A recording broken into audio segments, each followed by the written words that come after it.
And here we are. Welcome back to the Redshirt Sophomore. We never sit out. We're your hosts, MD and CD. Today, we're back talking coaching carousel day. We got three coaches. Three? I guess of the coaching clumps that we've covered, right? This, in my opinion, is one of the better ones, right? You get some really proven guys, but also a couple guys that are first-time FBS head coaches that, I happen to be pretty high on myself, very high on one in particular. And you know what? There's some interesting programs. We're going to be talking about Charlotte. We're going to be talking about FAU, and we're going to be talking about UMass. All right. Three schools have all either moved conferences in the last 3 years or about to move conferences as well. So I should say, the outlook for these programs and the expectations has drastically shifted in the last couple years, couple months. So it'll be really interesting because our coaching grades obviously are very dependent on expectations for these coaches. So I'm liking what we got in Tim Albin at Charlotte. We got Zach Kitley at FAU and Joe Harasimiak over there at UMass. CD, how are you feeling about these hires? Fantastic. You mentioned, how exciting this little trio is here. Obviously, we're just going with, in order of when these jobs open. So that's obviously, these jobs opened up around the same time. And for these teams, for how excited we are to talk about these, it's surprising because the combined record, they only run 10 games between these three teams. So it's not like they were having any success this past season, or really in previous seasons. In some cases, ever, if that's Charlotte. Right. So we're looking at these guys, and obviously you mentioned the expectations, but we got some fun grades here. We got a lot of stuff to talk about, some good anecdotes, a lot of things to go through. Obviously, we're on Super Bowl Sunday right now. We don't know when this will be posted, but obviously it's the end of an era right now. So football season in general is over. This is obviously a college football podcast, but football in general for a while is waiting. But obviously this is why we have the offseason coaching carousel to hold you guys over, because stuff is important too. Like these are big time additions to these respective conferences, and we know how important these coaching staff hires are. Obviously, not even at the head coach, but even more down the line with the assistants and everything else going on there, the buyouts, these things all matter. That's why we're ready to get into it for you guys. Looking for all of these coaches, right? I would not be surprised if in the next 3 to 4 years, one of these coaches is somewhere else, right? So you're watching this right now today, and Zach Kitley's at FAU. What if 5, 6 years from now he's coaching at TCU or Baylor or what? I don't know. I don't know what it'll be, but I'm just saying it's important to know these names because these names are going to come up again and again and again. So I'm excited to talk about it. Let's get into it. Actually, before we do that, make sure you like the video. Obviously, if you like the content, like the video, and think about subscribing because guess what? We're going to be covering every single coaching hire this past offseason, and we're just getting started. So make sure you're tuned in, locked in for that. We'll have videos come out every single week on that. Let's get into Charlotte. Okay. Big Biff fired, canned. All right. He wasn't good. Okay. We can all admit that they missed on that hire. All right. Even though he did have some funny anecdotes and some press conferences and tweets, whatever, there was never a dull moment with Big Biff. But he just wasn't it. Right. And also the issue is too, like, you were barely having success in the CUSA alone. Right. And there is potential there. There's geography, right? There's, a want from the fan base to be better, right? Which means that you can do better, okay, than you are doing right now. But unfortunately, like, you went into this American Conference, you wedged yourself in there, by the way. Great work by the administration on that. We'll talk about the administration later and why Charlotte fans shouldn't be complaining like they are, but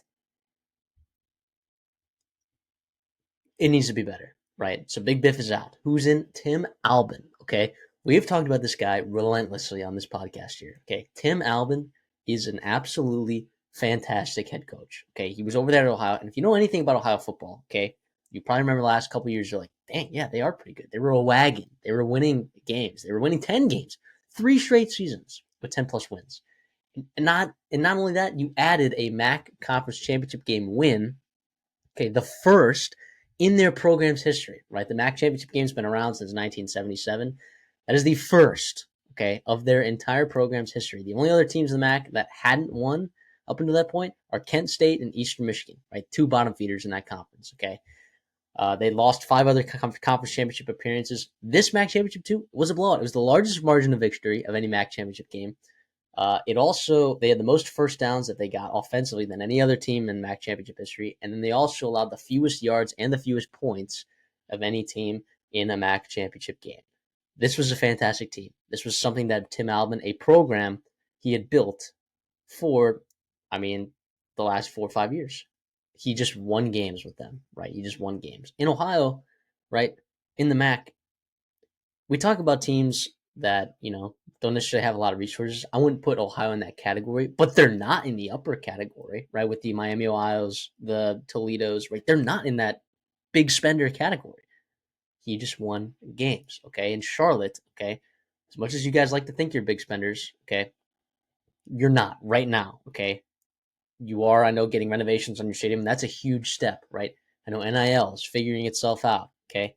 But the reality is, you're not paying Tim Albin a lot of money.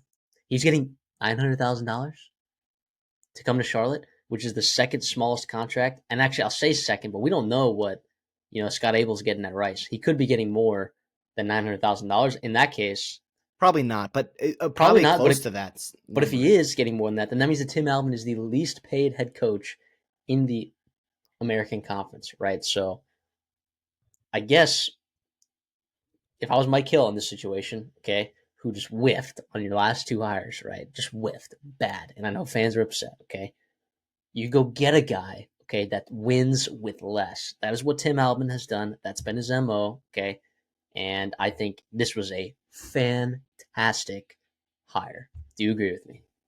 The fact that you can get him cheaper than you were paying Biff Yeah, Poggi is crazy. And now unreal. obviously, yeah, I again I can't believe it. And obviously, just because you get paid more to do a job, and we always talk about this, doesn't mean you're going to be better at that job. But the reality is like seeing that investment doesn't it just means you're not only investing in the head coach, but you're also investing in the assistant salary pool, in the recruiting budget, and other things that you need to have a thriving program. Speaking of a program for this football team, like this is a brand new program. And I guess if you aren't like, familiar with Charlotte football history, it's because there isn't really one, right? This is a program that was started, the first season was back in 2015, in the FBS. It was started, I believe, back in 2013. um, it was the first year they had football, and then they had a couple years in FCS, and then made their way up to the FBS because of the grace period that the NCAA requires. Regardless, though, they've been, obviously in the CUSA for a while, moved to the American a couple years ago. They have not had success in any year. Maybe one, right? When was it 2019, you went to the Bahamas Bowl, which for a program like Charlotte is like a big deal, right? Making a bowl game, obviously, and it should be. Like making bowl games are awesome, and it's a huge reward to these fans and students and these coaches. But yeah, so you started this program pretty recently. You had Brad Lambert, right? Didn't really work out. You had Will Healy, who was there, who brought you to that bowl game in his first season, and then went slowly downhill from there and got really, really bad in 2022. And you had Biff Poggi, and he went 6-16 in his 2 years there, or maybe really 1.75 years there, right? And then obviously you go and you introduce Tim Albin after he goes, like you said, and wins the MAC. It's a big deal. Without a doubt, he gets an increase of about $400,000 to head over to Ohio, which, oh yeah, he's only making 900K. Doesn't seem like a ton for a head football coach. $400,000 is a lot of freaking money for Tim Albin, and obviously going to live in Charlotte, North Carolina is not a bad thing either. It's a beautiful place to live. Obviously, I think he also was sold on the potential and the opportunity to build a program like kind of in his own way. I'm sure not only did he get the $900,000, but I think a lot of it had to do with you know the investment that Charlotte's starting to put in their, revenue sports, right? With the construction of the stadium, like we talked about, going out and getting a guy like Tim Albin and giving him assistant salary pool, right? So he's going to be making $900,000 this year. Every year after that, he'll be making an additional 100,000. So it'll start making his way up to 1 million, then 1.1, 1.2, all that kind of stuff. And then, uh, he also has a budget of $1.8 million for these assistant coaching pools, and then also other things, right, for support staff, any graduate assistants, and all that kind of stuff.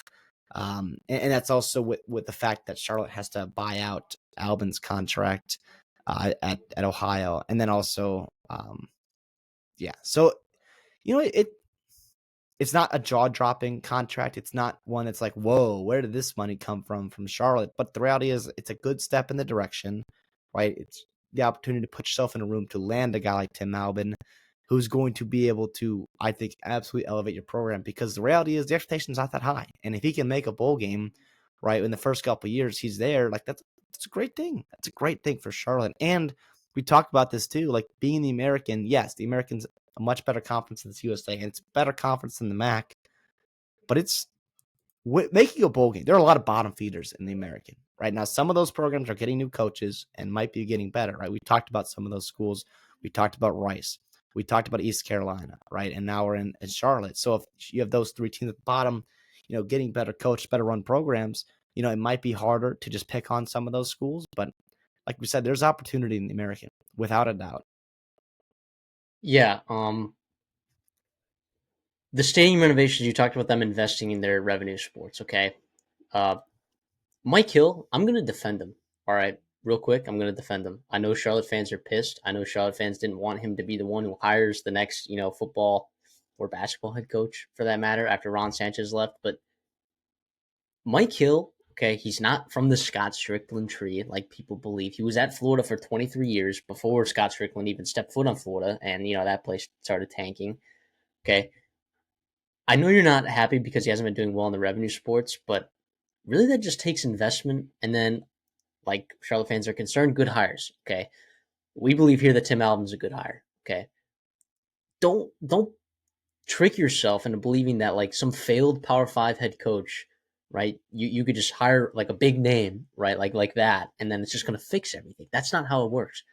You need to build a program here. All right, Tim Albin is the guy to do that. And by the way, I know that you guys had really good basketball teams in the 90s, right? Early 2000s. And then even like, honestly, I thought Ron Sanchez, as much as fans would disagree with me probably, I mean, he won 22 games in the best year the CUSA has ever had in basketball in its history. FAU went to the Final Four.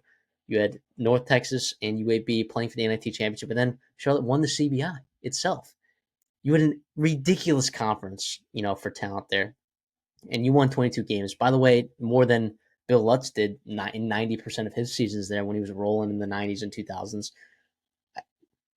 I know that you want more. And Ron Sanchez, by the way, is now the head coach in Virginia right there. I mean, who knows how long he'll be there for because it's not really working out great. But I'm just saying, I know you didn't want Mike Hill to make this hire, right? But if Tim Albin doesn't work out here, then I don't know what to tell you because this guy is going to be building a program with less. And the stadium renovations, like you said, they're investing more into this revenue sport thing. They are doing it because guess what? They have to. Okay. You have to. You had 15,000 people in your stadium that you can fit at capacity. Okay. That is half. I repeat, half of the number at the next smallest stadium in the American, right? And these renovations are good. $70 million. Okay. That's a lot of money. And by the end of it, when all of these renovations are done, you're still going to only be able to fit 21,000, which is, again, like, 67% of what, some of these other stadiums are having. It'll be half of what Rice has in their stadium. Rice holds 47,000 in Rice Stadium. And I've been there. It's a block of concrete. It's nothing special. But it does depend how you build the stadium, right? If you build it up, right, it can get loud even with 21,000 people. The point is, I think Mike Hill is investing in these things, and you just have to stack hires, right? I think Tim Albin is a good hire. If this works out, I think Charlotte fans, I hope you will change your opinion about Mike Hill, because if you remember, there was a thought that he might be going to Tulane just a couple years ago. Right? People were looking at him for that job, because of what he was doing in the non-revenue sports, because of what he was doing trying to get investments right there. I mean, they have one of the smaller endowments, right, in all the American. Okay, despite their enrollment. I mean, you have an enrollment of 30,000, which is nice, which means the money is there. You just got to find it and go get it. And I think Mike Hill can do that. So I hope Charlotte fans don't get too pissed at me for defending Mike Hill, but I think he's a fine AD. I really do. Yeah, absolutely. The only bad thing I will say, and it's not even bad, it's more mysterious, I will say about Tim Albin, is he took over an Ohio program that, no, it was not winning MAC championships, but they were a successful program, right? Like if you could replicate what Frank Solich, who was the coach before Tim Albin, was doing before Frank Solich retired, was doing at Ohio, at Charlotte, you would take that 1,000%, right? His last 11 years there, and his last year was the COVID year, right? But then they didn't make a bowl game because they were 2-1, only played 3 games. Last 11 full seasons, they made a bowl game in 10 of them. That is crazy impressive. Now, the reality was it was a reset, right? When Frank Solich left, right, you bring in Tim Albin, promote him from OC, who had been there for a while, and he goes and they struggle in year 1, right? 3-9, they reset. And then they win 3 straight seasons where they're winning 10, 10, and 11 wins. He absolutely elevated the ceiling of the program, took them to new heights than they had. But in terms of building a program up, right, he kind of was taking over a ship that was already moving in the right direction. Now, it doesn't take away from anything that he did. It's just going to be a little different of I think a year 1, potentially year 2, than he did see at Ohio compared to what he's taking in a brand new program like Charlotte. But the reality is he's an old guy. He's been around a while. He's 59. So we talk about sometimes where, especially in the G5, we have to acknowledge the reality of the situation in some of these conferences is that, like, there are better jobs out there than Charlotte. Like, that's not a shot to Charlotte. It's just the facts, right? So, like, if Tim Albin succeeds, and we hope he does, if you're a Charlotte fan, you hope he does, there is the chance that you see him plucked away for a bigger job. But he's also 59. And by the time he turns around the program in a couple years, he'll be 63, 64, right? How many of those guys we're seeing a little bit more, right? A little bit more with some of the older hires, at Houston and at Indiana. But those guys don't get hired a ton at the Power 4 level, right? To start coaching at 64, 65 years old. So maybe you have them for a little bit longer than you would typically with a successful coach, which is awesome too, right? Something to think about for sure. But yeah, it's interesting. Like I said, like we said, Tim Albin, what he did at Ohio, the opportunity to put yourself in the room to get a guy like him, you got to give Mike Hill a ton of credit for that and getting it done. I was shocked. I'll be honest. So they won the MAC championship, in that first weekend in December, right? And then the first Saturday in December. And then like the next day he's being announced at Charlotte, or maybe even later that night. And we're like, whoa. Shocked. I was like, I was shocked. First of all, and for those you don't, I'm going to be a Bobcat going to graduate school there. But that's like, it was disappointing for sure. But it's also like an unbiased, like trying to do this from the national scope, being a college football, podcast or channel guy. I was like, that's a fucking great hire for Charlotte. Like at the first glance, like, let's go. And we have to address the elephant in the room here. And maybe we're just thinking too hard and trying to find reasons to knock Tim Albin and just be unbiased about it. But we did talk about this a little bit off air, and I want to bring it up. He did not have a ton of players follow him, right, in the portal his way. And obviously there's 1,000 ways to think about that. And I, for one, am actually not too worried about it, but I do want to acknowledge it because I don't want to hide facts from you guys. You do see a lot of coaches, right, bring a lot of players, quarterbacks, guys like that with you on their way, especially if you're going to a rebuilding spot to try to kind of rejuvenize, bring your culture over, especially if you had success with those guys.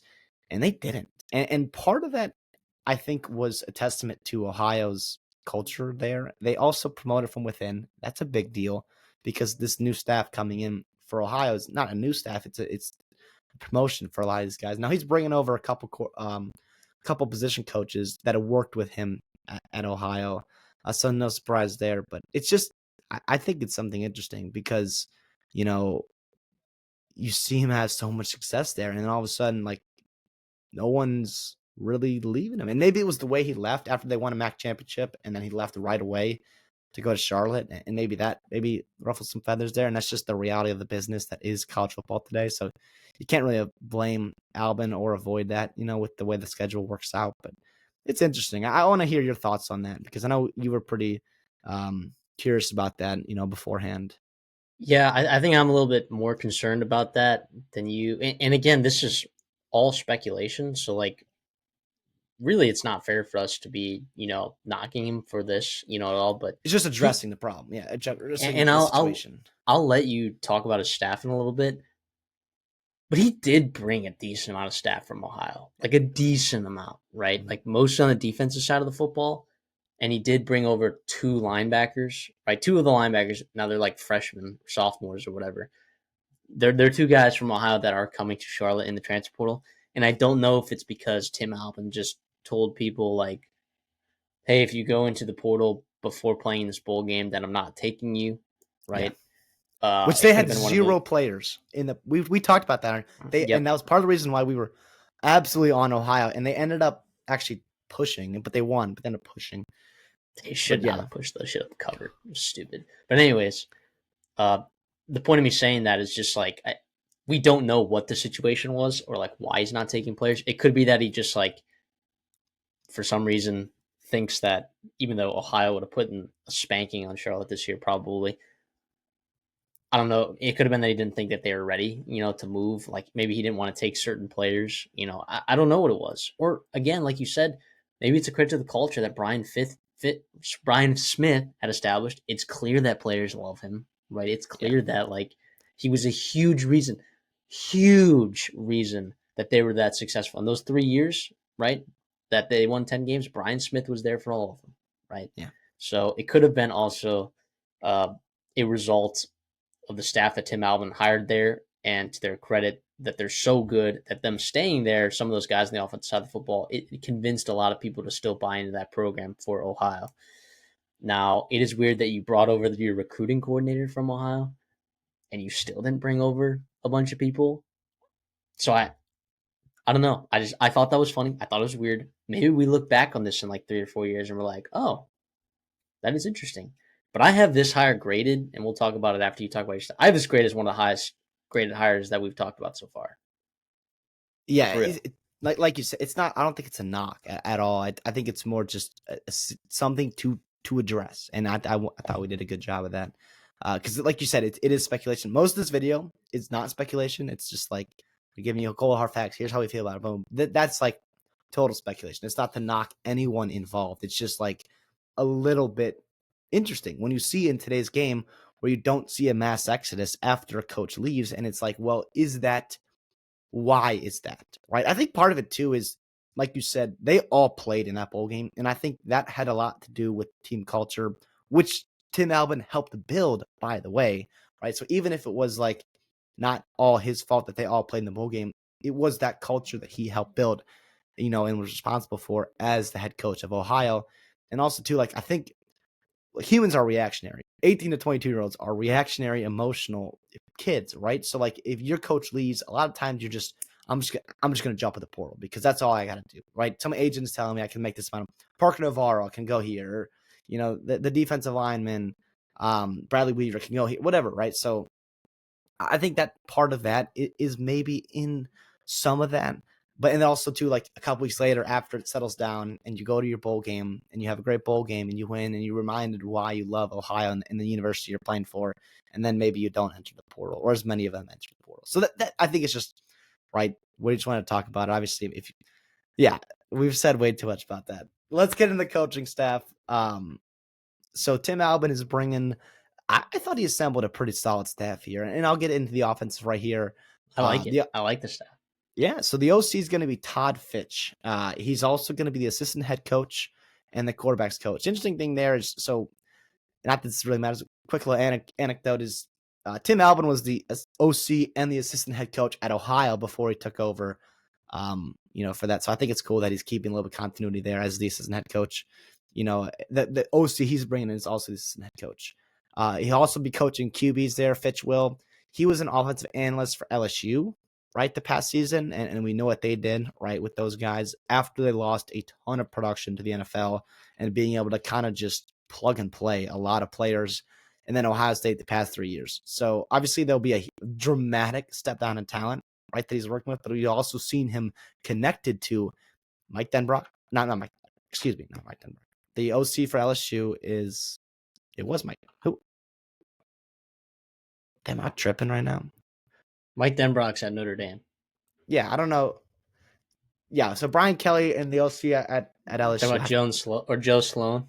Sloan, thank you. Yes, I'm sorry for that, viewers. And then also with Ryan Day, and Brian Hartline and guys like that at Ohio State. He has had play calling experience though. He was the OC at Vanderbilt, Louisiana Tech, Boston College, USF, ECU, and UConn. And he had a ton of success most recently at Louisiana Tech, right? Part of the reason that got him over to Ohio State in 2019, they went 10-3, right? And then in the CUSA, and they put up 33 points per game. That's really freaking impressive, right? Sorry. Yeah, And it's then probably why Sonny Cumbie, he was there, right? During that. Is that why he still probably has a job? I think Oh no, he was so. not at La Tech then. He was at Louisiana Tech. Yes, yeah, sorry. And then the O-line coach will be Alan Rudolph. He worked for Albin at Ohio, so I love that continuity there. We talk about this in every video, every coaching staff. When you see an offensive coordinator, a head coach, an offensive line coach, I think that connection there is so, so valuable, right? To have those guys humming at the same part. Getting an offensive line right in year one is so hard. It is even harder to do when you are not familiar with each other. It doesn't mean it's going to work, but I think it's something that actually helps do it. The RB coach will be Brian Haynes. Now, remember, Albin has a ton of history coaching RBs, so we love this here. Brian Haynes is also, a special teams coordinator for him at Ohio. Um, Most recently, he was at Appalachian State, right? The past 5 seasons there.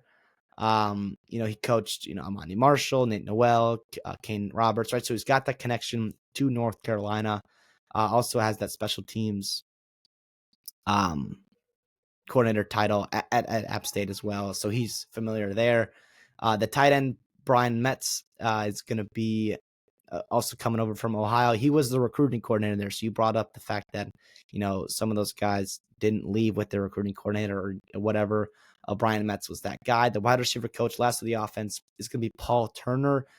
Connection with Todd Finch there. He was an offensive analyst, the lead offensive analyst for LSU the past 2 seasons, right? Working with Malik Neighbors, Brian Thomas Jr., Kyron Lacey, Chris Hilton, Aaron Anderson, et cetera, recruiting and developing those guys. He also coached and played at Louisiana Tech and LSU, so also part of that connection to Todd Finch as well. So I love that continuity there. You got a couple guys from Ohio, and then you've also got Todd Finch and Paul Turner, his guy.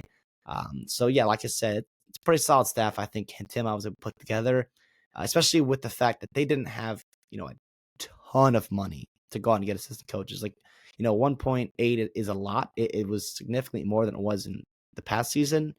But yeah. Yeah, like you said, I like that offensive staff right there. We'll see, I guess, how it works. I mean, Tim Albin's got his ideas of how he wants an offense to look, so he'll obviously have his flavor of stuff in there. So we're gonna have to wait and see, I guess, to like really see what the offense looks like. But if you know anything about Ohio football these last couple of years, they have had really good defenses, and I think that this staff is reflective of how highly he thought of his defense at Ohio.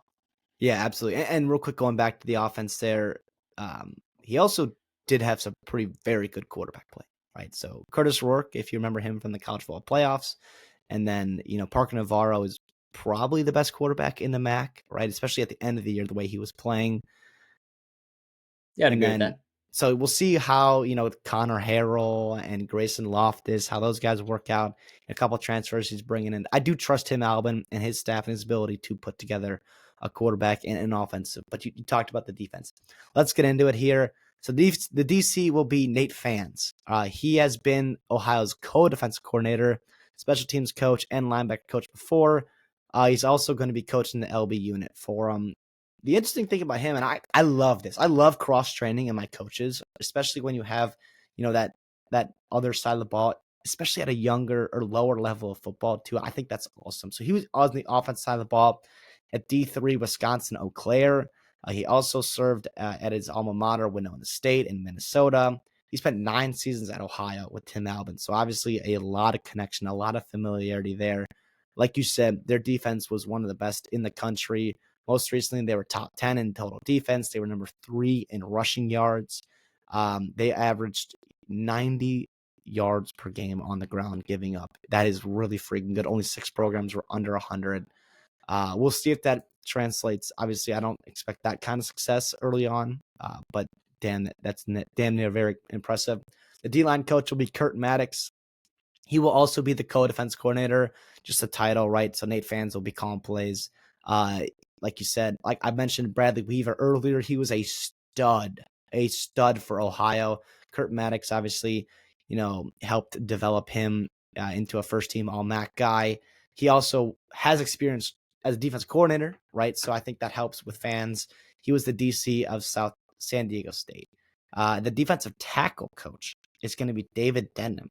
So he did not work at Ohio, but he worked against Ohio and Tim Albin at the MAC. He was the D-line coach at Western Michigan. And if you are an NFL draft fan in 2024, and first of all, subscribe to us because we'll be talking about the draft in a little bit.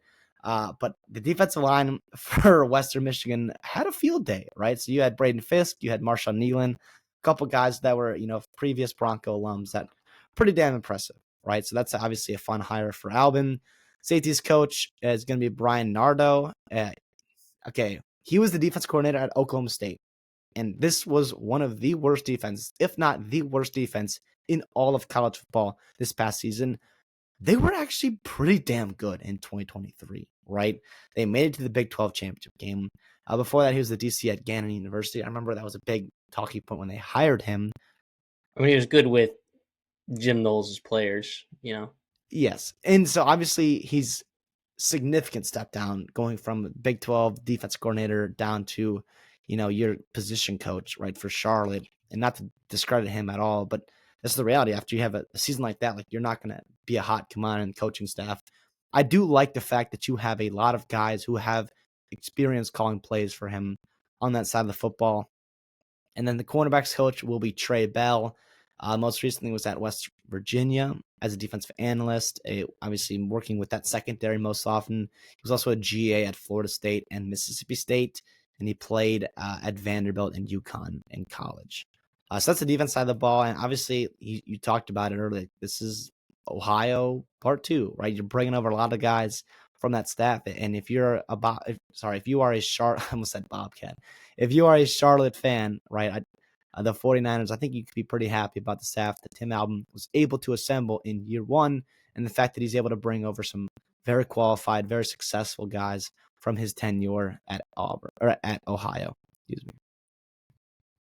Yeah, we'll see how it works out, right? I like continuity, right? I like experience. On paper, this seems like a good staff. We'll wait and see how they'll gel, right? Overall, okay, as a grade, okay, we talk about this. Okay, B, right, is like, hey, this coach is going to meet expectations. An A, they're going to exceed expectations. A C, they're not going to meet expectations likely. And the thing is, too, like a coach could get fired and like totally meet expectations. So, like, if we give a coach a B and they end up getting fired and still met expectations, then it's like, yeah, well, it's a good grade, you know. For this, though, I think this is a fantastic hire. I think he will. The expectations for Charlotte, I guess, are to make bowl games. You know, like Not every year, but like not every year, 1 out of every 3 years, right? but 2 out boy, of every 5. do I think he can do that and more? Absolutely. I'm going to give this hire an A minus. I think Tim Albin is a spectacular coach. I don't know that he's going to be at Charlotte forever because, I mean, of his success, he's 59. So if he's there for 5 years and he does really well, I could see him, you know, trying to catapult himself into like an elite job. I think he's a dang good coach, man. And I do think that the investments into the program are going to keep him around a little bit longer. He did probably stay at Ohio a little bit longer than I thought he would, right? But this is a good coach. I give it an A minus, and that's like probably the third highest grade that I've given any coach. So, boom, great hire. Yeah, I'm right there with you with an A minus. Obviously, the expectation is pretty low, I think, for Charlotte. But I think it's not. I think he can absolutely meet that, and he will exceed it. Right? That's something that's obviously the goal is to leave something better than you found it. Right? If you're Tim Albin, if you do end up leaving at some point, right? Like bringing them into what Ohio was every freaking year, right? It's found like past decade and a half where they are going to bowl games. That is awesome.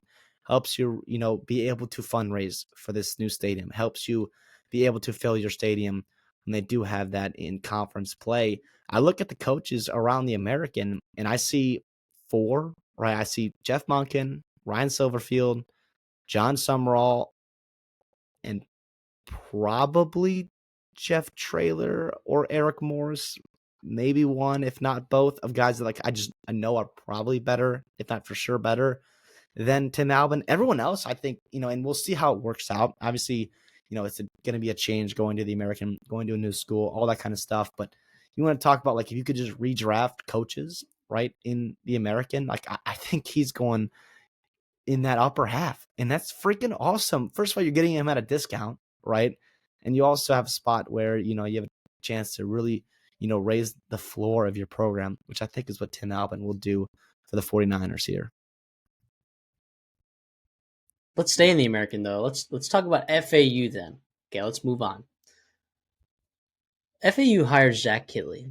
All right. If you're a big college football fan, I think a lot of people will know who this is. If you don't know who that is, right? He's an offensive guy. Okay, he was at Western Kentucky, right, with Bailey Zappi, and when they went absolutely crazy with him. Then he went to Texas Tech to be the offensive coordinator for the last 3 seasons. Before that, he was at Houston Baptist, also with Bailey Zappi there. He's a Texas Tech alum. He's young, guys. He's 33 years old. Okay, Brian White, the AD at FAU, I think, and he's been there. He hired both Willie Taggart and Tom Herman. Okay, both coaches did not work out. Okay, and he's like, man, what did I miss? What did I get wrong? Okay, what I think he saw was okay, when we had Lane Kiffin, right, we had the most success that our program has ever had in its program history was with Lane Kiffin, and that was an innovative offense, okay, and a head coach with very high energy. Okay, I think that's exactly what you're going to get with Zach Kittley. Uh, you're going to go in there, and he's going to absolutely innovate this offense. And guess what? He can do a lot of different things. Okay, he can either throw for the FBS record and for passing touchdowns and passing yardage in a single season, or he can turn that around and run 300 times with Taj Brooks. At Texas Tech, he can do everything. He's not limited in his offense, and the resources that you've put together, on his staff, it's an interesting staff for sure. But I think this is one of the single best hires and underrated hires of this entire coaching cycle. This is going to be one of my highest grades that I give out for this entire coaching carousel series in 2025. I think this is a phenomenal hire for FAU, who, by the way, the brand of FAU athletically has never been as high as it has been, right? Zach Kittley has a lot at his disposal, more than any other coach in FAU history has ever had. Just music to the ears of our Boca Raton friends, right? I'm with you here. I think the structure and the formula of which you went at this coaching hire was fantastic. You talked about what worked, what didn't work. Let's do what worked, right? That's pretty simple.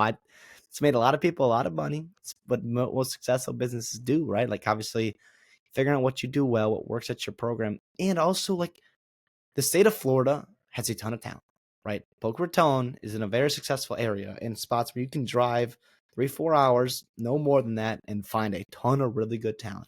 Problem is, everyone else knows that. So you're going to have a lot of guys, do that. Being able to create an exciting brand of football and having quarterbacks and offensive linemen and wide receivers and offensive guys on the football team, want to play for you and be able to get yourself in living rooms of people that you normally would not be able to, that you'll only be able to do that with Lane Kiffin, right, is awesome. Now, obviously, will it work? Who knows? You're hiring a 33-year-old to run your program. And I say that not as a bad thing. I think that's super, super impressive. This is not a guy that, played college football and was able to just be a star in the NFL and go back and, just get a job because that's his name. He is a guy that worked his way up and has impressed every single person that has been around him and led him to all this kind of stuff at a super, super young age. You talked about meteoric rise. 33 years old. It seems old. I guess if you're not old, it seems like, okay, he's not super young. He's not like a baby, but that's still so, so young. You only have, 10 years really coaching football to be able to help yourself FBS leader of a program, especially in a spot where right now, more than ever, being 33 to have the energy, the stamina, relatability to these players, that is so, so important, right? Especially if you're taking over at FAU. I love it. I think it's awesome. So a little bit about Kitley, right? So he attended Abilene Christian, right, for a year or so. um, to play basketball for them. He's a tall dude. You get to see him. He's a tall dude, which is awesome. His dad coached at Abilene Christian, not at the same time, but previously. He was track and field coach there. And then he transferred back to Texas Tech to complete his bachelor's degree. And that's when he started working for Cliff Kingsbury, right? And he started earning his master's degree. So he obviously had that crossover with Mahomes that everyone loves to talk about. But he was a guy that Cliff Kingsbury, he attached himself to Cliff Kingsbury, and Cliff Kingsbury really attached himself to him as well. Was able to learn from him. He goes on to, after a couple years being a GA at Texas Tech, gets hired as an offensive coordinator at FCS Houston Baptist, which with zero position coach play, zero position coach, right? Like experience, zero coordinating experience at all. Not even, doing any of the play calling. Gets a No job at a collegiate D1. football experience playing either. No, so he's just, let's just do it at age like 25, right? Whatever it was. I mean, just crazy young, and goes on Scotty and Walden vibes. yeah, which we'll talk about Walden. He's in here actually later on, which is awesome. Um, he lights it up at Houston Baptist, right? No surprise because he's that Kitley, right? He obviously, Bailey Zappi, what he did with him, bringing him over to Western Kentucky, was there for Western Kentucky all but a year, putting up ungodly numbers, right? After going, 5-7, averaging 19 points per game.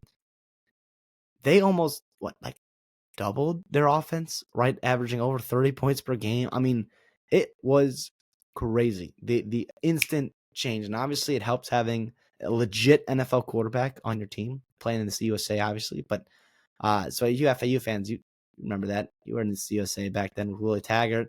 Then he goes to his alma mater at Texas Tech, right? Gets the OC job there, gets the quarterback coaching job there, working with Joey McGuire, working with Baron Morton, with Tyler Shuck, who was hurt, working with Will Hammond, right? Well, developing Will Hammond, recruiting Will Hammond, right? None And of whom have disappointed, by the way, if you no, if you ask me. not at all. And he dealt with injuries at the wide receiver position, at the running back, at the running back position a little bit, but also at the quarterback position. And he kind of was able to, instead of right, like throwing the ball all over, let's just freaking run the ball a ton. And he ran the ball a ton his first year, over 1,500 yards. Taj Brooks, having a young Morton in there, who was also banged up. And then Morton comes in and develops him over the offseason. He was top 10 nationally in yards per game, touchdowns, all that stuff. And Brooks also had 1,500 yards. So it was a ton of success, right? A ton of success. Everything he has touched offensively. He's been around a lot of good players, a lot of good coaches as well, but has also had a ton of success. So like I said, like I say that, he's 33, but he earned that. He earned every single thing he has, had these opportunities to have. And he's obviously exceeded all of his expectations. And we think he'll do that again here as well. Yeah, what else can we say about him? I mean, he just like continues to impress and overperform at such a young age, right? I mean, the concern is like we talk about stepping stone jobs, like with certain coaches at his age. It's like maybe this is a spot like where if he does really well in a couple of years, he goes and moves on somewhere else. But that's the thing about being in G5 though. Like you have to stack good hires, right? And it starts with a good hire like Zach Kitley, or at least what we believe is a good hire. We could be eating our words, right? And I trust Brian White. I mean, we talk about like one of like the better ads like in college athletics right now, probably to date. I'm shocked that he wasn't in more conversations when the Ohio State AD job came up, when the A&M AD position came up. He's been part of other conversations in other spots, like when AD jobs have opened up. I'm just shocked that this guy hasn't gone somewhere else. But Brian White continues to impress. I think that he's got another good hire. Now, by saying another, I mean another good hire in a different sport. He hasn't had success with football in the past, but I think he's learned from those hires.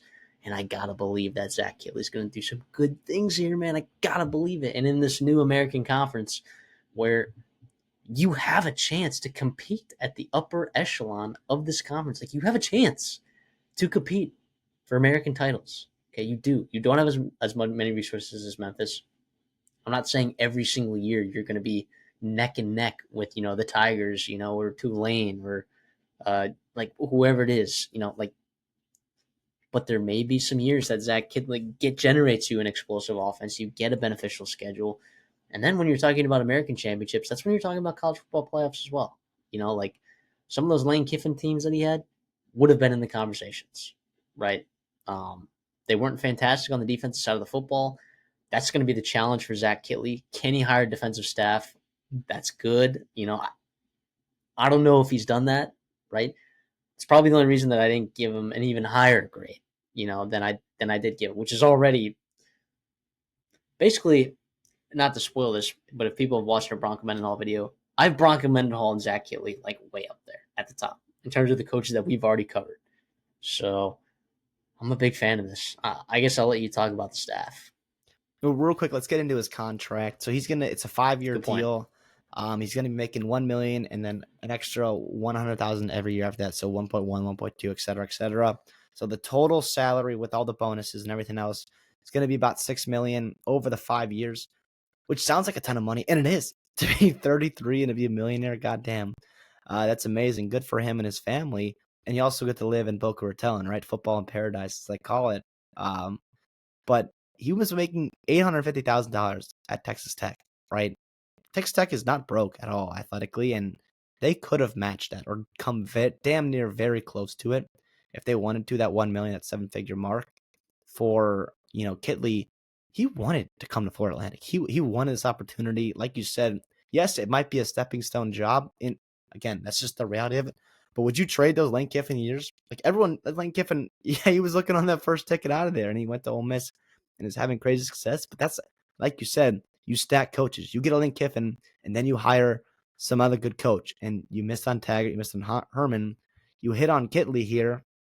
The goal is we think you will, and then you got to hit another coach, right? So it's unfortunately this vicious cycle you're in. But we talked about it with Charlotte and the opportunity Tim Albin has to leave the place in a better spot than he found it, right? Kittley, I think, will absolutely do that thing, right? Leave your mark on that program, elevate it, bring a brand of football to Florida Atlantic that is fun, exciting, able to raise money, generate support, and obviously field wins and talent in your conference and in bowl games. And you mentioned, yeah, like the college football playoff for these G5 schools, it's not ridiculous at all. The way it's set up right now, and in the American too, you get a good schedule. Like you said, you hit on quarterback, which Kittley seems to always do. Yeah, it's fantastic. And then lastly here, just want to mention a couple notable names that he mentioned, right, in his opening press conference that he's worked with, guys that have influenced him, right? Cliff Kingsbury, right? Tyson Helton, Ben Arbuckle, Joey Yep. McGuire, Sonny Cumbie, like Yep. a lot of names that you want to be surrounded on, especially on the offensive side of the ball. So I think it's fantastic. And the way I think he was able to learn from Joey McGuire how to build a program too, and Tyson Helton how to build a program, how to treat people, all that kind of stuff, things that go into being a successful football head coach, makes me really, really excited. Speaking of coaches, though, so let's get into this coaching staff here. So there's no OC, the offensive coordinator. I think it will be, or Kittley will be calling plays, which is what you want, right? And also, too, we talked about it. I believe, is it Central Michigan? Question mark. I got it in my notes right here. Sorry, Ball State. It'll be Ball State. So if you have a head coach that's also your offense coordinator, like that saves you money, right? And it also gives you opportunity to invest those funds in elsewhere in other position coaches and other things, recruiting budgets, all that kind of stuff. Plus, too, like coaches get plucked a lot. Like one thing I've learned from doing these, not to go on too big of a tangent, one thing I've learned from doing these coaching in depths and finding all these, notes in these paths of these coaches and the assistant coaches, especially, they're changing jobs every year, every other year, right? So it's so hard to find continuity in your staff. If you have a guy that's like the offensive guy and that's just like his system he runs, right? That's such an advantage, especially if you are, facing that turnover. I think it G5, helps I with think consistency. it's more effective, I think, in G5 levels, right? Would you say that? And that's when it's more prevalent too, when you have all this Yeah. turnover, because like, And you don't have the budget, right? yeah, exactly, and it helps you. So the assistant head quarterback coach with Trent Vassy, he was with Kittley at Texas Tech the past couple seasons. He also has connections with Lance Leipold at Kansas, Money. who we love on this show, and that's not a hot take at all. He's an awesome head coach. The running back coach is Chris Perkins. He is a stayover. He's been with FAU for a long time, since 2017, been coaching the running back since 2019. You brought up that FAU has done a good job of recruiting and developing running backs the past couple of years. Credit to Chris Perkins for that. Excited to see what they can do in a Yeah. Zach Kittley offense. Devin Singletary, uh, White, who's the guy? White drafted by the Bears. Yeah, yeah. Yeah, I totally forget. But yeah, Kareth White. yep. That's a good pull there. The wide receiver coach is going to be DJ McCarthy. This is his third stint at FAU now. He has coached just about everywhere in the state of Florida. He's been at Bethune-Cookman, FIU, FAMU, UCF, a ton of ties to the state of Florida, right? So he's also coached at UCLA and LSU and has experience in the NFL with the Raiders and the Bucks. The tight end coach, this is where Scotty Walden comes in. Jajuan Delaney is going to be our guy. So Scotty Walden is a guy that really loves him, right? And, was very complimentary of Walden. He was with him at Austin, PA, brought him over to UTEP. So now Kittley steals him over to FAU. He also coached at Texas Tech. This is Delaney. Coached at Texas Tech in 2018, but there was no direct crossover with Kittley, but obviously the connections are there. And he has background in coaching tight ends and the offensive line. The O-line coach, is going to be the same guy that was with him at Texas Tech for 2 seasons. He was also his O-line coach at Western Kentucky. He was also with him back when Kittley was an assistant, a GA back in 2013, 2014, 2015, all that kind of stuff. He spent at Texas Tech with him there. So it's crazy that he has so young, but he also has like a good network of coaches he has been with or connected to, or guys that are willing to follow him. And like, yeah, this guy's a great coach. I'm going to attach my hip to him because the only place we're going is up. So for the offensive side of the ball, which I didn't think we were going to be curious about at all or worried about, he has a great coaching staff on paper right now that he's put together. And that also obviously includes him as the offensive play caller. Absolutely. I mean, the keystone with this, it's like that takes this, staff from good to great is the defensive side of the ball, right? Zach Kittley, not necessarily a defensive coach, right? By any stretch of the imagination. It's important. And did he get it right? We don't know.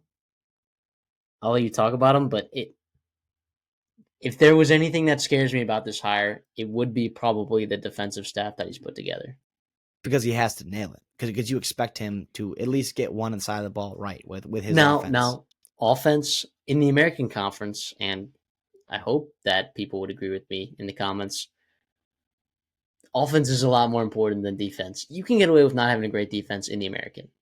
All right, we have seen that happen several times. I know Army had an exceptional defense this year. Tulane normally does, but Memphis, right?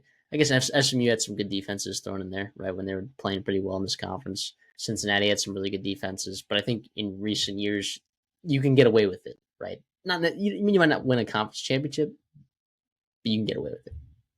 Without a doubt. So the defense side of the ball, the defense coordinator is going to be Brett Dewhurst. So he was at Coastal Carolina as analyst most recently.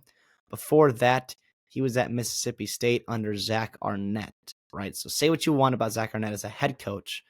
We believe on this show he's a damn good defensive coach, right? And what he was able to do. I know I listened to Kittley talk about Arnett and talk about Dewhurst and how excited he was to get him on staff, even though he has not called defensive plays. This is very similar to, the same thing going back to Houston Christian, where the Kittley was taking a chance on a younger coach, right, who doesn't have a ton of play calling experience. Love to see that come full circle there. Dewhurst was at Texas Tech. This was not when Kittley was there. This was back in 2018 as a safeties coach. That is more familiar with him at Texas State, who was a DB coach there. He talked about the defense. If you're wondering, you're going to be a very multiple defense. So it's depending on the personnel, depending on situation, down and distance. Also, who you have on your roster, like what your roster calls for too. You're going to have even odd fronts, 3-4, 4-3, all that kind of stuff, 4-2-5, which I think is great. And especially in year one, when you don't know what kind of It's one thing if you have, okay, yeah, we're going to be a 3-down line, 3-down front. The problem is you don't have a good nose tackle. Like, you can't run that successfully. So sometimes you have to build a scheme around the players, which is something that Kitley's done, right? When his quarterback goes down, he rushes for 150 yards a game, right, with his running back, or, defense side of the ball. He sees that in Brett Drewhurst, which is awesome. The defensive tackles coach is going to be Devin Santana. He was at Miami as an assistant D-line coach, so he's familiar with the state of Florida, although that group, I know they were hurt, but they underperformed, right? That defensive line underperformed, I thought, for Miami. We'll see how it works here at Florida Atlantic. He's been at UT Martin before, Auburn, Appalachian State, Wake Forest, Alabama State after he played there. He also coached, at IMG, so he's familiar with the high school circuit in the state of Florida, which is awesome. And he also spent a year at Florida Atlantic playing, right? So he's also from the state of Florida, a Tampa resident. So that's exciting there, right? Obviously having those ties in the state because Kitley's not really a big Florida guy. The inside linebackers coach, who's also going to be coaching the edge group, is Aaron Schwanz. He was the linebacker coach at Georgia Southern. He's also coached at Washington, LSU, Wisconsin, a couple Power 4 spots, who are historically good at developing linebackers. Special teams coordinator is Tyler Shinoviak. He's a guy that comes to FAU with Kitley. He was at Texas Tech the past 3 seasons, who worked his way up, an analyst, special teams coordinator, all that kind of good stuff.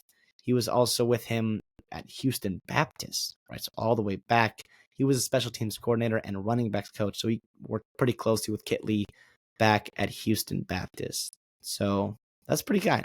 That's the staff I got. Those are the only coaches they've really announced so far. Florida Atlantic has officially, like I said, the question mark is defense. Like you said, the question mark is defense. So we'll see how it gets done. Obviously, this is on paper, but these are some good names to know. I love the continuity in certain spots. I also love the fact that you've got guys like are willing to follow Kitley, right? Not only once, but twice, sometimes 3 times.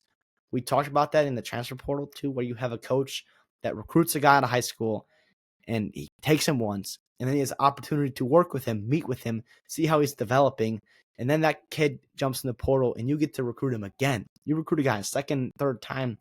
To me, that speaks wonders, and that gives me such confidence in how these people feel about Kitley. Obviously, it doesn't mean it's going to work, right? Not guarantee at all, like we say in all these videos, but to me, that's exciting to be so young and to not only have the respect and the opportunity to coach at a head coaching level, but your peers, your subordinates, I guess, are like really excited for you and taking this opportunity with you, and because they believe in you, right? That to me is it's pretty impressive and amazing for Kitley and his family.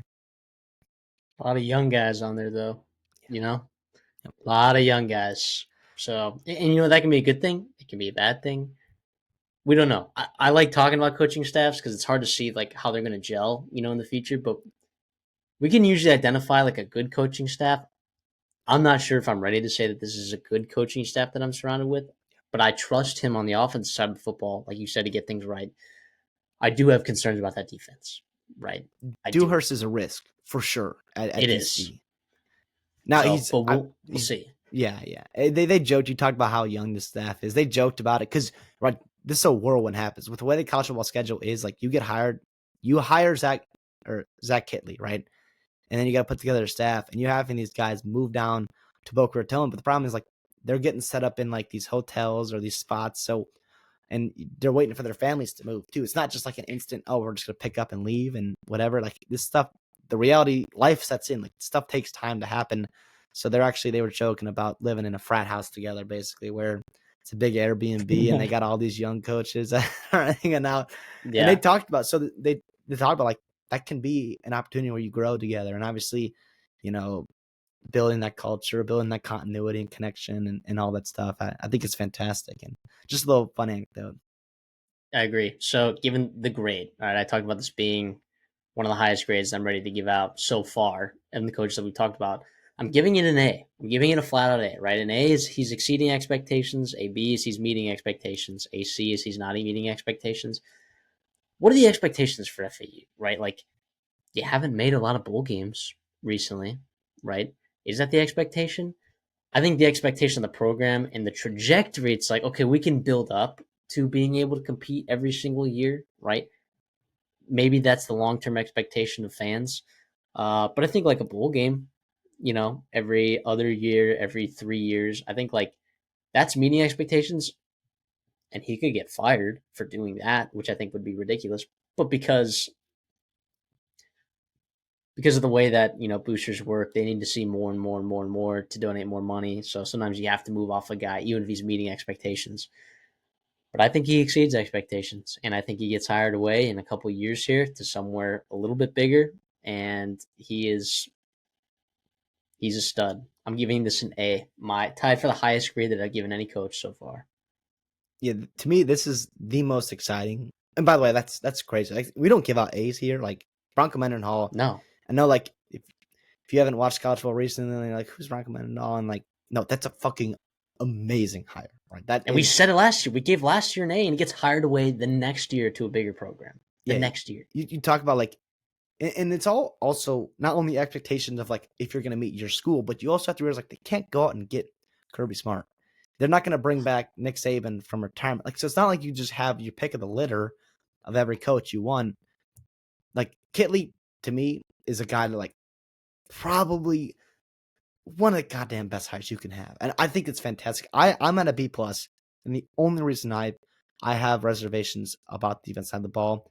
Now, what gives me confidence is that I believe they're going to score a bunch, and like you said, you can score a lot and give up a lot and still win in the American Conference. Now we'll see what happens when you've got a couple new coaches, a couple new faces coming into the American. But by the way, like you're bringing these coaches at Rice, right? You're bringing these coaches at Temple and Charlotte and FAU, and get a lot of offensive coaches there, right? So it'll be fun. I don't think that theme is not going anywhere. But yeah, I'll be at B plus just a little bit. I don't think it's the slam dunk that Bronco Mendenhall is. I don't think Tim Albin at Charlotte I gave it A minus because of like what that program was and what Tim Albin just did as a head coach, right? The last 3 years, winning 10 plus. Like to me, that's a really freaking good hire, right? And this is an amazing hire. This is more exciting than the Tim Albin or even the Bronco Men. Like to me, this is the most exciting one because the upside is so tremendous, and what he's done everywhere, it gets you excited. And sometimes that's all it takes, too, is a little bit of excitement in your program to get the donors. They talked about the alignment right there, right now, and how you talked about too the athletic program is doing a great job. The athletic brand is doing a great job, Ticket right? sales are up, donations are up. The brand, like I said, is the highest and most valued the FAU athletic brand has ever been. Zach Kittley, and part of this too, you mentioned it. You don't just leave your alma mater as a offensive coordinator spot at a Power Five school that could potentially compete for a Big 12 championship next year for a little bit of a pay raise all the way across the country in Florida. You don't just do that if you don't think you can win. I love this hire. He also talked about raising his little kids in Boca Raton and listen, peace and love, and I love West Texas, love Lubbock, everything about there in that college town, but I like Boca Raton's a great place to raise a family, a great place to raise a family. So maybe you do have him for more than you think too, because you don't like who knows, right? And he's obviously a family man, just a very stand up dude, and we wish him all the best. He's going to be someone. Florida Atlantic will be a team that I'm absolutely tuned into, and the reality is like that might be just good enough as it is. If you're Zach, if you're the right, if you're Brian White, the AD, like, and you're just bringing eyeballs to your brand, you're bringing money into your program. This is a business. This is an entertainment business. Make no mistake about it. As much as we love college football, like that's the reality of it. And yeah, slam dunk. Love this hire and what they did with it. Obviously, I'm not convinced it's going to be an absolute home run, but I think in terms of like the process of how it went down, everything we talked about, it's something that's super, super exciting if you're a Florida Atlantic fan. Let's head over to the MAC. It's funny because we're talking about UMass in the MAC. That's right. We're talking about Joe Harasimiak, okay? Formerly the defensive coordinator at Rutgers, gets hired to be the coach of the Minutemen. You know, he played at Springfield in Massachusetts, right? He's from the East Coast, okay? So he's pretty familiar with this geography, right? He was the head coach at Maine for a number of years. This is a really interesting hire. He's another young guy. He does, though, for how young he is, he does have head coaching experience. right? Like at Maine, okay?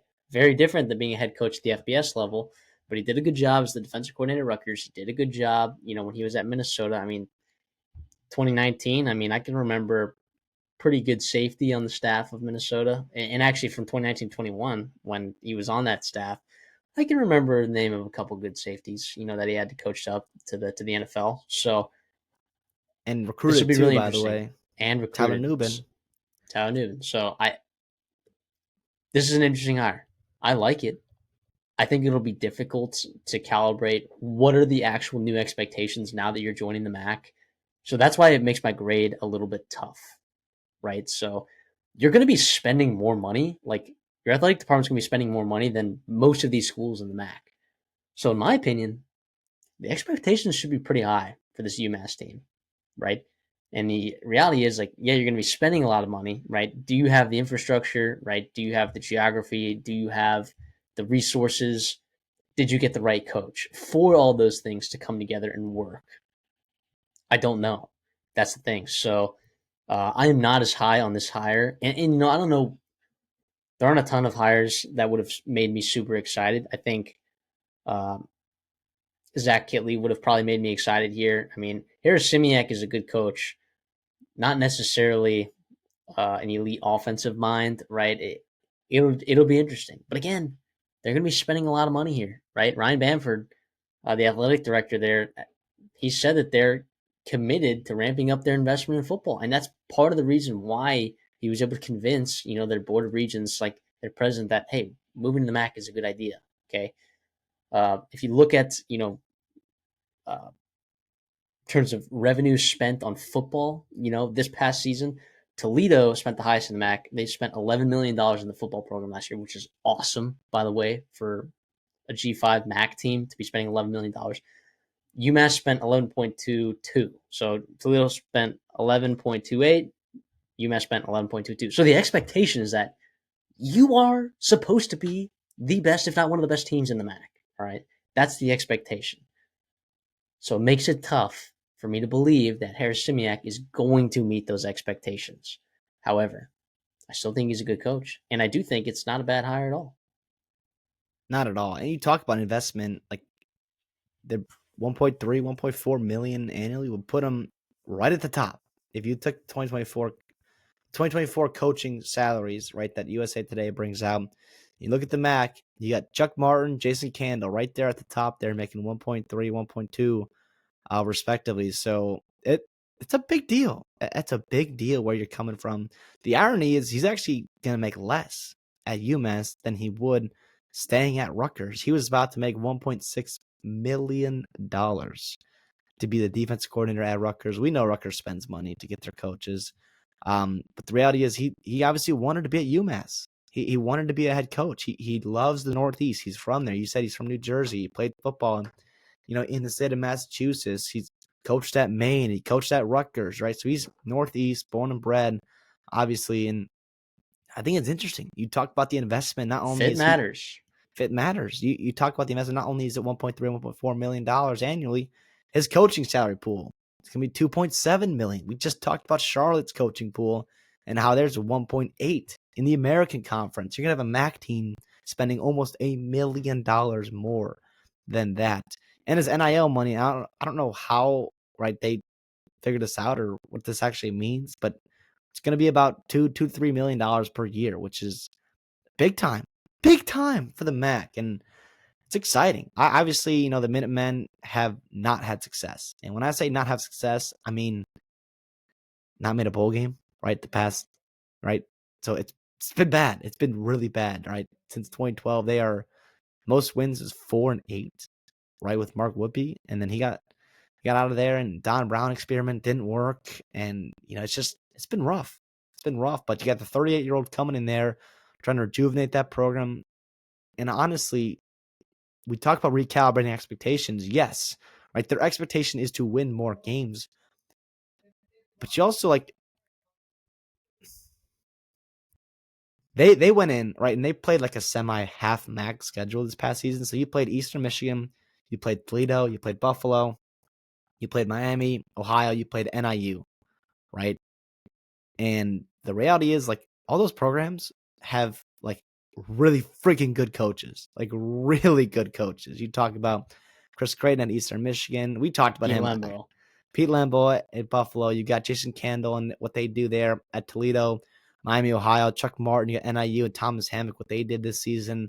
So obviously, like you look at that and like, okay, we just got boat raced by the MAC. But the reality is, like, those are some of the better teams in the MAC and the better programs in the MAC. And so you're going to have opportunities to play, some lower level programs in the MAC. And also, you're going to get hopefully an upgrade in the coach and the coaching staff.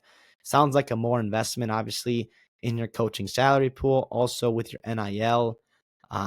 So obviously, like, just because you get paid more doesn't mean you can be better at it, but it's also exciting, for this UMass team and what they can do. I think Don Brown was making about $800K past season, so this is a big financial step up. And you talked about the importance of what they need to do going into the MAC and have success, and success early, honestly, for the future of that program, for the future of that conference. So it's exciting, obviously. Exciting time to be a Minuteman. Harris Simiak, I'm pretty familiar with him, what he did at Minnesota, what he did in the Big Ten. And that's a guy that I think Rutgers is pretty upset to lose, right? He's a guy that's really good defensive coordinator. He's was talked about at a lot of different spots, and he ended up taking the spot at UMass, and good for him. Good for him. Yeah, and I will say the thing is, and this is why this theory isn't always perfectly solid. Like I know I talked about, like I like offensive minded coaches in the G5, right? However, if you were to hire Mark Whipple after his stint at Pittsburgh, when he worked with Kenny Pickett, right, got him drafted in the first round, Jordan Addison, what he did with him, propelling him to USC, and then first round draft pick. If you had hired Mark Whipple after that, I would have been like, oh my god, I would have given that hire like a very good grade, probably a better grade than I would have given the one that I'm giving Harris Simiak. But the reality sometimes it doesn't work out that way, even if you have an offensive minded guy. Now Mark Whipple is a little bit different. He's not like a super brain, offensive guy. He's just an offensive guy, right? But I don't know. There's a lot of different ways that this can work out or not work out. But like you said, I mean, they're investing more in their program. Harris Simiak has more resources than anyone in the MAC. And I think a lot of people were confused by the move to the MAC. And while, yes, UMass has been in the MAC before, right? This isn't their first time in the MAC.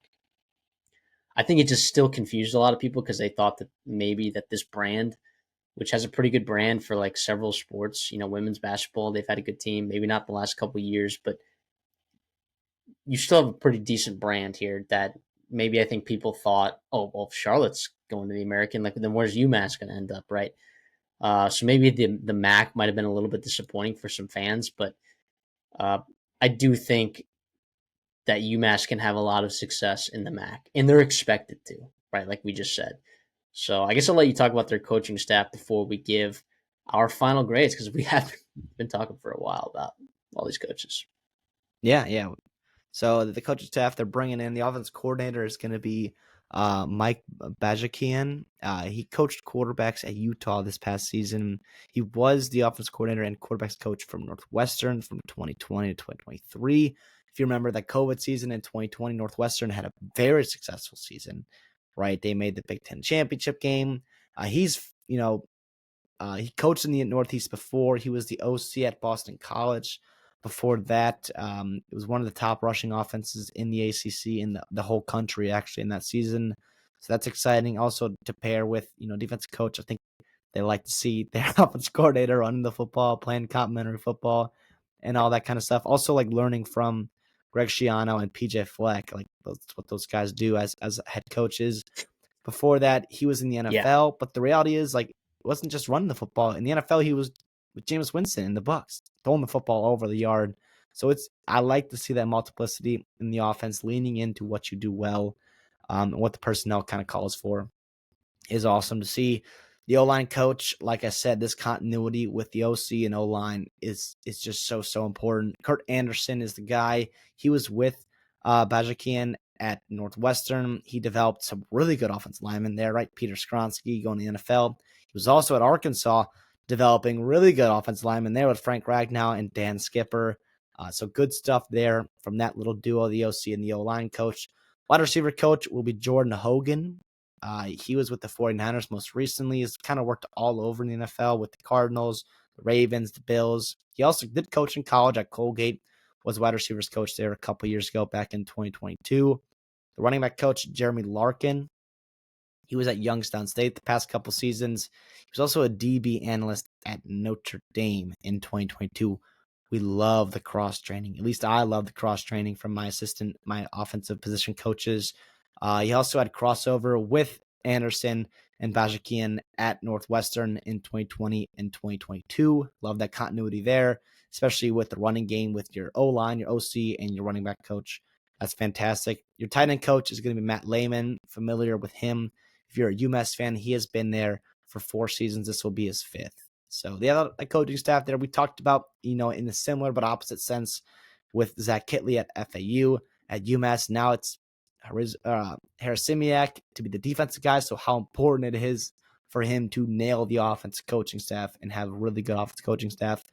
It's interesting. We'll see how it goes. The OC, I mean, Utah and Northwestern, like you think about them as high-flying offenses, but you also, in the MAC, you don't have to have these high-flying offenses. There aren't high-flying offenses, right? It's about skill. It's about running the football in November. So that's, I think, pretty solid intel, and I think philosophically from Harasimiak, I kind of like that. Yeah, like you said, like playing complementary football from a roster perspective, you lose your leading rusher in Jalen John, right? They haven't gotten a running back in the transfer portal, so that leads me to believe that they like where they're at. I'm imagining that they're probably going to get someone in the spring portal in that regard because they're going to want to run the ball. It'll be interesting, at the quarterback position. You bring in a guy like Brandon Rose from Utah. I don't know what he's going to offer, right? So, but I guess we'll see. I don't know. Like you said, they have all kinds of offenses over there that they're going to run with their offensive coordinator, but I guess, right, if they want to be successful, at least in the first couple seasons, got to find a way to run the ball in the MAC. You really do. I think it's so important because taking care of the football is a luxury in the MAC. It is a luxury. So if you can do that, run the football, play good defense. We talked about offense being more important in the American. I think in the MAC, the importance is playing good special teams, taking care of the football, and playing good defense. You look at some of the winning teams these last couple of years, Ohio, Miami, Ohio, great defenses, and they took care of the football. That's valuable, and they also ran the ball well. All of those teams. So I think there's just different play styles that you have to play to be successful in certain conferences. And honestly, Harasimiak kind of plays into that a little bit, at least in the way that he probably wants his team to play offensively. Without a doubt, without a doubt. So defensively, his side of the ball, right? The defense coordinator will be Jared Keedy. He was with Harasimiak at Rutgers. He was the Nichols coach there for 2 years. He was also with him back at Maine as well. He was the special teams coordinator at Maine too. So love that kind of versatility there. Love that connection and familiarity. Obviously, Harasimiak will have a huge hand in scheming and play design, and like game planning defensively, and obviously calling plays on the defense. But nice to see that connection there with the defense coordinator. The linebackers coach will be Garrett Gilliak. He graduated from Maine, right? But there's no actually crossover with Harasimiak. This was a while ago. He was with New Hampshire the past 11 seasons, basically, right? So he was their assistant head coach and defense coordinator for some of those. The D-line coach is going to be Naeem Wortman-White. He's very familiar with the MAC, was at Akron for a couple years with their defensive line and outside linebackers. And he was also that crossover with Gilliak as New Hampshire with the defensive line coach there. So like that continuity on the defensive side of the ball. Special teams coordinator will be Joe Castellito, I'm sorry. He joined UMass back, or he joined him with Harasimiak. He was the past 2 seasons was with Dartmouth as their special teams coordinator and Nichols coach. He's super young. He's like around 30 years old. He just graduated college in 2017. So that's kind of fun to see that. Harasimiak is also pretty young. So you got that, young energy there, revitalizing that program up in Massachusetts. So a lot of fun stuff, honestly, for this coaching staff. They had a big salary to work with. that's only 8 to 9 coaches, right? So they got room for a couple more.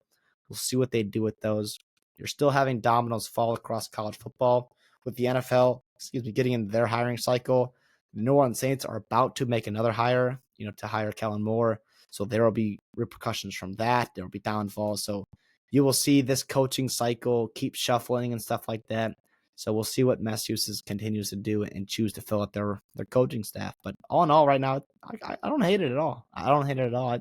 Obviously, a lot on paper. We can speculate this, and that. But the overall protocol and the way they went about it, I think, is pretty solid and sound advice. Procedure. In terms of a grade, we talked about now that you've joined the MAC, there are a lot greater expectations, right? I gave this a B minus, right? B meeting expectations, right? A's exceeding, C's not meeting expectations. I'm gonna give it a B minus. I think he can win games there, right? But to meet expectations at UMass here, given what you're spending, to me, you have to win conference championships.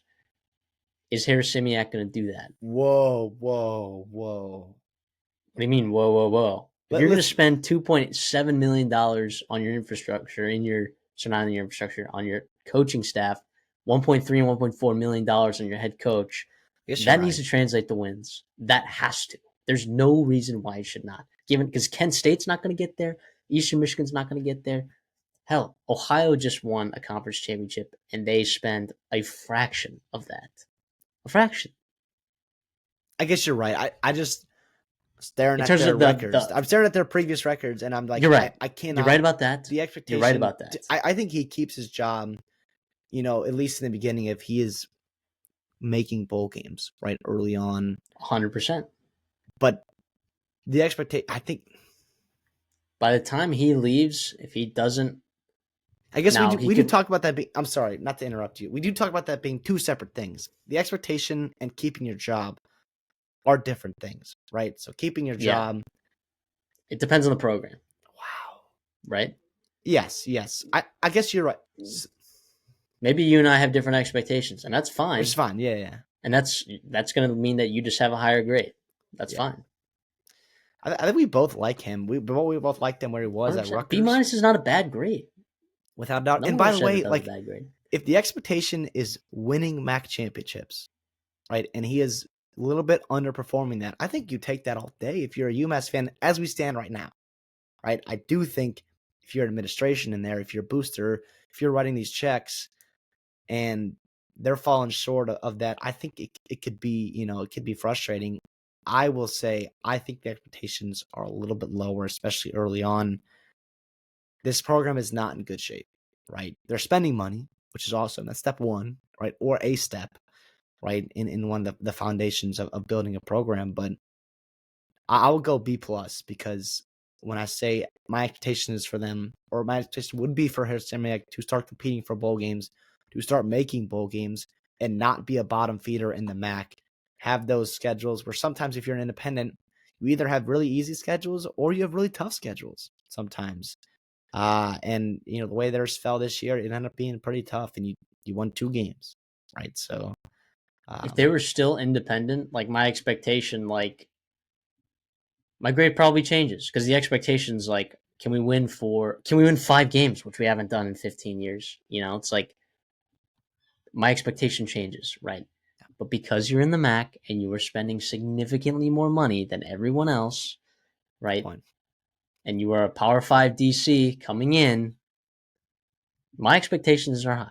That's all I'm saying, and it's okay. And you know what? A bowl game, maybe the fans' expectations aren't that high. Maybe the fans are like you, and the fans are like, well, if we make bowl games, we're happy. And then like you said, maybe he just keeps his job. If the fans are happy and boosters are okay with seeing him in bowl games, then that's fine. I just think if you're spending that money, you should be competing for conference championships. And if he's there for 7-8 years and he's never even made a conference championship, that's a huge that to me is not meeting expectations. That would be a disappointment. I would be surprised if he was there that long and they were spending the way they were spending.